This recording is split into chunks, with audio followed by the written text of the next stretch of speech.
আজকে চলে গিয়েছিলাম একটা নতুন জায়গার উদ্দেশ্যে, যেটা হলো বহরমপুর বাইপাস ব্রিজ। এটা বহরমপুরবাসীর কাছে এখন একটা নতুন জায়গা, যেখানে মানুষ ঘুরতে যাচ্ছে, ছবি তুলছে।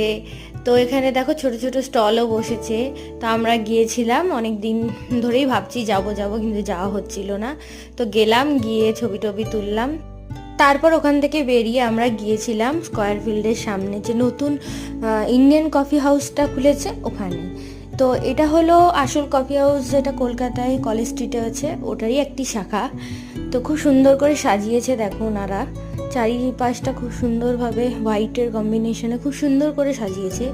তো আমাদের বেশ ভালোই লাগলো। তো এরপর ওনারা জল নিয়ে চলে এলো, তো আমরা জল খেয়ে অর্ডারটা দিলাম আর গল্প করছিলাম। এদিক ওদিক দেখছি, গল্প করছি। সবাই মিলে বেশ বসে গল্প করতে ভালো লাগে। তো বন্ধুরা যেহেতু একসঙ্গে হয়েছিলাম, আর আমাদের